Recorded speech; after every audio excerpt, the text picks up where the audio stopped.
Une aide alimentaire et médicale immédiate dans la région du Tigré. C'est ce que demande le chef de l'OMS, Tedros Ghebreyesus. Il s'est déjà exprimé à plusieurs reprises sur ce conflit qu'il connaît bien, car il est lui-même issu de cette région, en proie depuis 2 ans à des combats entre l'armée éthiopienne et les rebelles séparatistes du TPLF.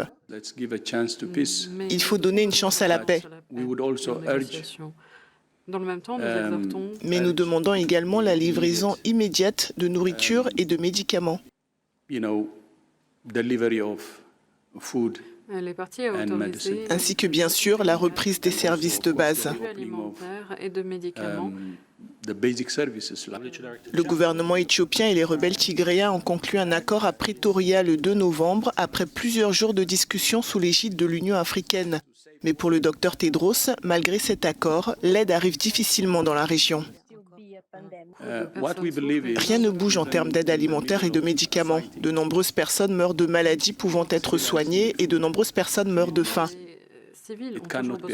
Et nous demandons instamment aux journalistes comme vous de se rendre dans le Tigré. Parce que tout ce qui s'est passé ces 2 dernières années s'est déroulé dans l'obscurité la plus totale. Et 6 millions de personnes ont été complètement coupées du reste du monde, comme si elles n'existaient pas.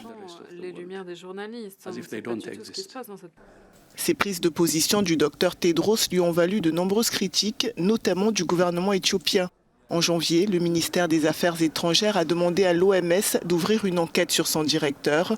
Addis Abeba l'accuse d'ingérence dans les affaires du pays et l'a qualifié de membre actif du TPLF, dont il a été l'un des cadres avant de rejoindre l'ONU.